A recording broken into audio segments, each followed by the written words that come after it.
Hey VC, how's it going? Hope you're well. Thought I'd do a new finds video. It's been a good 2 or 3 months since I did the last one, so this is what I'm listening to. This is the Supreme Jubilees. It'll all be over. The album's called. This is a reissue. I think the album came out in the 70s. This is on Light in the Attic. This came out 2 or 3 years ago now, this reissue. But yeah, lovely record actually. I haven't played it for a little while, so I dug it out today. Cool. Right, okay, new stuff. Been buying a lot of 90s vinyl. First up, this is Teenage Fanclub, bandwagon-esque. Really pleased to pick this up. This is an original UK pressing on Creation. Yeah, I got it for the same price as what a modern reissue would be, so yeah, really pleased with this. I got this from a shop not too far from here. It's only a couple of miles away, and it's an entertainment shop. It mainly sort of sells vintage video games or action figures, that sort of shit. That's not my bag at all, you know, but somebody mentioned to me a few months ago that they also sold records at the back of the store, so I popped in to have a look, and there were boxes and boxes of stuff, but so I'll just turn that down a bit. But what really annoyed me about it was that hardly anything was priced up. It's one of these things where just chucks a load of records in boxes. You come and sort through it all for a couple of hours, pick out the good stuff, then take it to the till and they'll look at it up on Discogs, which just annoys the hell out of me because you're doing all the dirty work from there, you know. So, but this was one of the few records which had been priced up, and as I say, I got it at a steal, so really pleased with that. Right, this is a reissue. This is a Screamadelica Primal Scream. See, everybody will know that sleeve. This is one of my favourite albums, albeit I've never ever owned a copy of it. I used to share a house with friends years ago, and somebody always had a copy of this record. And when I moved in with Jo, she had about 10 CDs to her name, of which this was one. So I've never actually bought a copy before. And because my sister's sick of me telling that story to anybody, that she decided to buy me a copy, so I have my own copy of it. So there you go. This is a recent repress, I think from 2011 actually. But yeah, it sounds great. Double vinyl. Yeah, you know what you're getting, but a really nice present. Okay, I've just finished reading Johnny Marr's autobiography, which is a good read. Obviously the Smiths stuff and the story of the Smiths has been told a million times before. If you want to read a decent book on the Smiths, then buy Johnny Rogan's The Severed Alliance. It's a cracking read. I think it's recently been updated as well. But yeah, the interesting stuff for me in his autobiography was the period following the Smiths, where he joined the likes of the Pretenders and the as we called with Billy Bragg, that sort of era. But obviously in the early 90s, he joined up with Bernard Butler out of New Order to form Electronic. This is their debut album on Factory Records. It's an original UK press. Yeah, very much of the time. But as you know, if you've seen any of my 1980s Give Me 10 videos, you'll know that I really like that sort of period of music. So this is just after that. I think this album's 91. But yeah, I really like that sound. I really like that period. Some great tunes on here. Get the Message was the big single. Yeah, there's a label. Neil Tennant out of Pet Shop Boys sings a track on here, The Patience of the Saint, which is one of the highlights of the record. So yeah, really pleased to pick that up. And talking of the Pet Shop Boys, this is their 1990 album Behaviour. When this came out, I think I bought it on cassette, and since then I've bought it on CD. I've never had it on vinyl before, mainly because I do sit around quite a bit, because it's this pristine white looking cover. That's the design of it. It's always a bit grubby or, you know, a little bit stained here and there, so I've always avoided picking it up.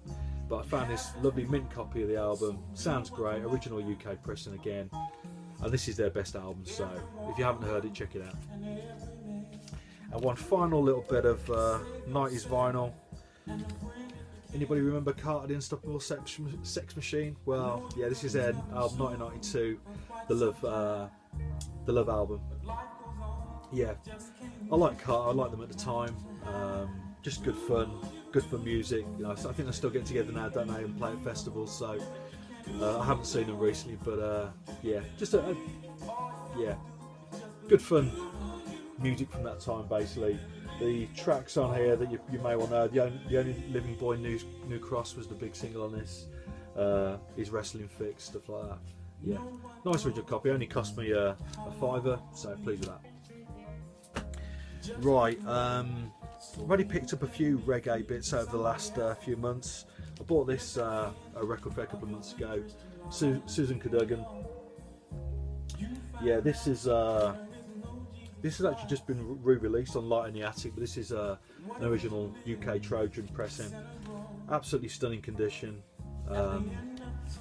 Yeah, any original UK Trojan stuff that I find that's in good nick, I'll always try and pick up. Purely because these records were played to death at the time. You know, they're played at parties, all that sort of stuff, so they're usually trash, but this was lovely. So I picked this up at a record fair. Produced by Lee Perry. I think she was the first female vocalist that he worked with. Yeah, I'm sure that Doug will correct me on that if I'm wrong, but yeah, but this is a lovely record. Obviously Hurt So Good, her version of In the Ghetto, nice and easy, her version of Fever as well. Yeah, really nice listen. Right, another Lee Perry, Scratch the Upsetter. Yeah, sorry, Scratch the Upsetter again. Yeah, original UK Trojan again. I like the Upsetter Trojan label there. 1970. Picked this up from a mate's record shop. Yeah, really good condition, and again, paid a little bit more for this one, but because it's in great nick, had to pick it up. But yeah, more of the same. Only a couple of vocals on here. Majority of it's instrumental in the sort of same vein as the Return to Django. So yeah, that sort of upbeat ska type sound. But yeah, lovely sounding record. Right, James Butterley showed Handsworth Revolution on the Facebook page, and coincidentally I bought this a month or so ago at a record fair. This is only a couple of quid. Steel Pulse, tribute to the Martyrs. Again, nice UK copy, great nick, on the Island label. Yeah, obviously Birmingham bands, just nice roots reggae. This is a cracking album as well. I say this and Handsworth Revolution, if you haven't heard them, definitely worth picking up, but really pleased to get hold of those. Right, just a couple more I'll show now. So I've got quite a bit of soul and funk and jazz to show, but I'll save those for a separate video. This is something that I picked up a few months ago now.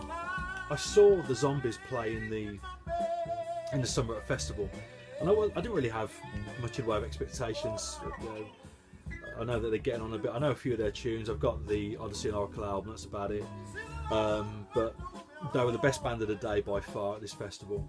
Colin Bloodstone's voice, you know, I don't know what age he is now, he's got to be in his 70s, but his voice was exceptional, still powerful, still got that range, sounded great. And coincidentally, I think a couple of weeks after that, I think Fred started his Give Me 10 1970s videos. Obviously the first up was 1970, and he included this album in his list. It's a record that I hadn't heard before, and I think a week or two after that, I went to a record fair.